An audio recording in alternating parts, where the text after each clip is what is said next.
Welcome to this presentation on Peugeot, which I have produced as part of my master's course in Automotive Journalism at Coventry University. I'm going to begin by discussing Peugeot's long and fascinating history, as well as explaining how its ownership has changed over the years. Next, I'll examine the brand's image, with a focus on the car that transformed it, the iconic 205. I'll then give some background on Peugeot's leadership, before considering some of the company's strengths and weaknesses and how it fares alongside its main rivals.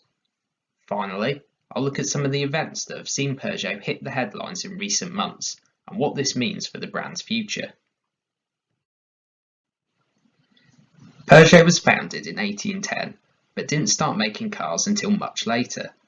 Initially, it manufactured a range of goods, including steel, saws, clock springs, coffee grinders, pepper mills, and bicycles. It wasn't until 1810, under the leadership of Armand Peugeot, the great-grandson of the company's founder, that Peugeot made its first four-wheeled, petrol-powered car. However, in 1897, Armand split with his other family members who did not initially share his enthusiasm for the car and formed his own company. Several years later, the rest of the family began producing cars of their own, before merging with Armand's company in 1910. They then built a factory in Sochaux, France, which began operating in 1912 and still manufactures Peugeot cars to this day. During the early 20th century, Peugeot enjoyed notable success in motorsport, winning the 1912 French Grand Prix and claiming 3 victories at the Indianapolis 500 in 1913, 1916 and 1919. But this would also prove to be a difficult period for the company. World War I had a significant impact on Peugeot as its factories were in the middle of a war zone, resulting in it falling behind rivals Citroën and Renault. Compounding their problems, in 1915, Armand Peugeot passed away. Fortunately, the launch of the Peugeot Quadrolet in 1920 kept the company going. The model's reliability, affordability and good fuel economy contributed to sales of 100,000 until it went off sale in 1929. Despite this, Peugeot's financial troubles weren't over. Family members were still having to provide the company with interest-free loans just to keep it afloat. Luckily, another successful model, the Peugeot 201, transformed the company's finances, with more than 140,000 built between 1929 and 1936. This car also started Peugeot's now familiar naming system, consisting of 3 digits with a 0 in the middle. After the Second World War, Peugeot launched a string of important models in the company's history, beginning with the 403 Estate in 1958, the brand's first diesel-powered car. The 204 of 1965 then went on to become France's best-selling car, while remarkably, 1969's European Car of the Year, the Peugeot 504, remained on sale in Kenya and Nigeria until 2005. This commercial success culminated in Peugeot taking a 90% stake in Citroën in 1976, creating the PSA Group. 2 years later, PSA purchased Chrysler Europe for $1, making it the largest car manufacturer in Europe. But buying Citroën and Chrysler meant taking on debt and put the PSA Group under financial pressure. Peugeot also needed to refresh its range to keep up with the latest trends. Its models were old and the overall offering was not in sync with the times, perhaps the biggest problem being the fact that Peugeot only offered one hatchback, the 104. This was rectified in 1983 with the launch of the 205, possibly the company's most important model, certainly in more recent times. According to Adam Sloman, author of Peugeot 205, The Complete Story, the model was a huge success for PSA and played no small part in rescuing the company. The 205 may have been a hit, but problems persisted elsewhere. For example, in 1991, Peugeot stopped producing vehicles for the USA. In an article for Business Horizons, the authors point to the lack of a well-thought-out strategy and Peugeot's failure to adapt its cars or organisation to the US market as reasons why, even at their peak, Peugeot only managed to sell 20,000 cars per year in the USA, accounting for just over 1% of its global production. The 1990s ended on a more positive note for the company with the launch of the 206. The model went on to become Peugeot's best-selling car to date, with 8.3 million sold globally. 2012 saw the next big change in Peugeot's ownership, as General Motors bought a 7% share in the PSA Group, with the potential for a future merger.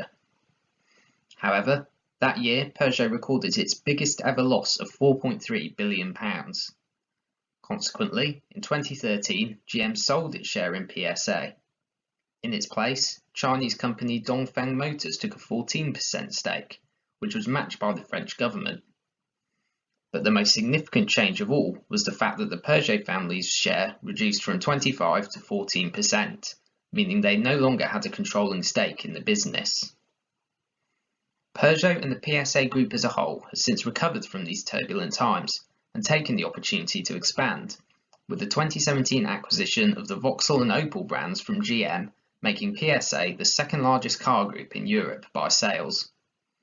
Earlier this year, PSA also announced a 50-50 merger with Fiat Chrysler Automobiles, or FCA. I will discuss the impact of this move later in the video. Turning now to Peugeot's image, I've already alluded to the importance of the 205's launch in 1983 for the company. In reality, its effect was transformational, and not just from a commercial viewpoint. It massively altered the public's attitude towards Peugeot. John Evans, the company's PR manager from 1982 to 1987, said in an interview with Adam Sloman, "With the 205, we weren't just launching a car, we were relaunching a brand." The 205 was actually meant to go on sale in 1982, but was delayed by a year. In one respect, this turned out to be an advantage, as it meant the standard 205 was introduced at the same time as the 205 T16, a homologation special that enabled Peugeot to compete in Group B rallying. The launch of both cars generated great interest from the motoring press and demonstrates the important role motorsport played in the 205's success from the outset. Peugeot went on to win 2 World Rally Championship Constructors titles during the 1980s, with the competition version of the 205 T16. Since then, Peugeot has continued to engage in motorsport as a way of improving the brand's image, taking part in rallying, sports car racing, and even Formula One. And lastly for this section, no discussion of the 205 would be complete without mentioning the legendary GTI. Launched in 1984 as a performance derivative of the regular car, over 300,000 were built, and at one point it made up as much as 20% of 205 sales. Car Magazine named it their car of the decade, and it helped create a level of excitement about the Peugeot brand that arguably has not been seen since. Next, let's look at some of the key people within Peugeot's leadership. The most senior figure is Carlos Tavares, CEO of the PSA Group since 2014. He is known for keeping costs down and has played a pivotal role in returning Peugeot to profitability. The year before he joined the company, it lost £4.45 billion, whereas in 2018 it made a profit of £5 billion. He was also responsible for the acquisition of Vauxhall and Opel, loss-making brands which are profitable once again. When the merger between PSA and FCA is complete, a move that he helped orchestrate, he will become chief executive of the new company. The second person I've highlighted is Jean-Philippe Imperato, Executive Vice President of the Peugeot brand since 2016. His entire career in the automotive industry has been spent at Peugeot and Citroën, and he has the backing of both Tavares and the Peugeot family. His main ambition is for 50% of Peugeots to be sold outside of Europe. This will involve expanding into new markets, in particular North America. Here we have 2 members of the Peugeot family. On the left is Robert Peugeot, Chairman and CEO of FFP, one of PSA's main shareholders. On the right is Marie-Hélène Peugeot Roncoroni, Vice Chairman of Peugeot's Supervisory Board and Director and Vice Chairman of FFP. They are now the main Peugeot family representatives after the brand's former chairman, Thierry Peugeot, was ousted from his post in 2014 amid disagreements over the company's future direction. While the Peugeot family still partially owns the brand which bears their name, this illustrates that they now have less control than they used to in the running of the company. Having already looked at Peugeot's history and the people at the top of the company, this part of my presentation will evaluate the current state of the brand. To begin with, I've identified 3 core strengths. The first is customer choice. By this, I mean that Peugeot's product range offers buyers a wide range of models that are in line with market trends. However, something more specific to Peugeot and that differentiates them from their competitors is the use of modular platforms, which allows customers to choose from petrol, diesel, hybrid or electric powertrains, rather than offering a standalone electric model, as VW is doing, for instance. This strategy can be seen in the new 208, which according to Autocar, is the first Super Mini to offer petrol, diesel and pure electric powertrain options under one body shell. Another of Peugeot's strengths is the success of its SUVs. The 3008 and 2008 were Peugeot's second and third best-selling models globally in 2018, while the 5008 was the most popular large SUV in Europe, with nearly 68,000 sales. Peugeot will be hoping that SUV sales are boosted further by the recent launch of the new 2008. So, while the traditional Super Mini and hatchback remain a key part of Peugeot's range, these statistics demonstrate the growing importance of SUVs in the brand's lineup. Thirdly, Peugeot's preparedness for the introduction of the world's harmonised light vehicle testing procedure for measuring fuel consumption and emissions has proven to be an advantage, helping the company increase its European sales volume by 5% in 2018, as other brands struggled to adapt to the new, more stringent tests in time. Peugeot also has some weaknesses that it needs to address, the most urgent of which is its poor sales performance in 2018, which saw a 17.9% decrease in global sales volume compared to the previous year, equivalent to around 400,000 cars. In an interview with Autocar, Jean-Philippe Imperato argued that the company's decision to stop selling cars in Iran was the main reason for this fall in sales, a move that was prompted by the threat of sanctions from the US government.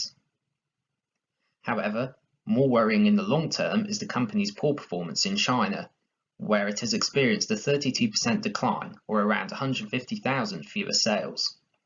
This can potentially be attributed to a slowdown in the Chinese economy, but weak sales in China for other brands within the PSA group suggest the problem may lie with the company itself.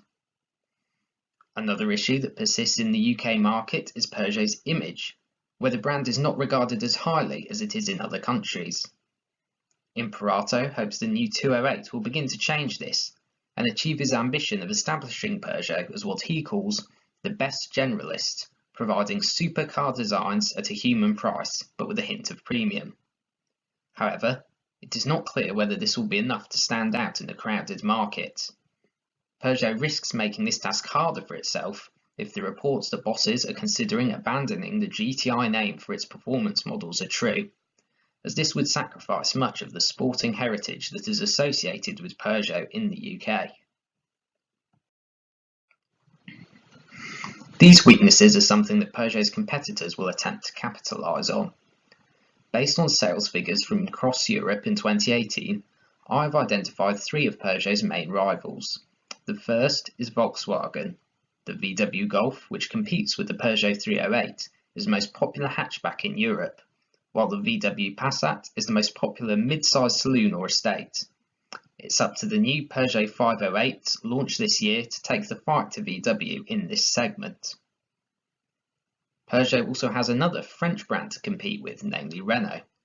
In 2018, their Clio model was the best-selling Super Mini in Europe. Not only that, it was also the best-selling car in France. The new 208 therefore has a big task ahead of it if it is to overtake the Clio in its domestic market. Meanwhile, the Renault Captur is the most popular small SUV across Europe. The Peugeot 2008 came third in this category, and the positive reviews of its replacement suggest Peugeot could yet improve on this position. Another area where Peugeot is doing well is the mid-size SUV category, in which the 3008 is the third best-selling model. Leading this group is the Nissan Qashqai. More than 25% of this model's European sales are in the UK, so if Peugeot improved its image in this market, the brand could potentially make up ground on its Japanese competitor. Peugeot has attracted significant press coverage in recent weeks, particularly with the announcement of the PSA Group's planned merger with FCA. Once confirmed, this will create the world's fourth biggest selling car manufacturer, resulting in significant cost savings for both parties. The merger also cast doubt on Peugeot's plan to re-enter the US market, given that the new company will already have a substantial presence in the USA. On the other hand, Peugeot could take advantage of FCA's existing US infrastructure to help relaunch the brand. Speaking about Peugeot's return to the USA, Carlos Tavares has said the company plans to take an unconventional, frugal and creative approach, which will consist of importing models from China and Europe. This message was echoed by Jean-Philippe Imperato, who said it would not be a matter of putting billions on the table to make the US return happen. While on the face of it this sounds like a sensibly cautious approach, Peugeot risks making the same mistakes that undermined its first attempt to succeed in the US. Its cars have to appeal to US buyers, and it is questionable whether imports modified simply to comply with US regulations will achieve this. Finally, Peugeot was once again in the media following the brand's announcement that it will be entering the World Endurance Championship in 2022 under the series' new hypercar regulations. This demonstrates the continued value Peugeot places on motorsport. In this case, one of the reasons Peugeot decided to return to endurance racing is that it aligns with the company's plan to develop a new range of high-performance cars utilising electric power. The first model in this range will be the 508 Peugeot Sport Engineered, a hybrid sport saloon that is expected to enter production next year. Thank you for watching my presentation on Peugeot. My research was compiled from this list of references. All images were sourced from Newspress and the Peugeot and PSA press websites.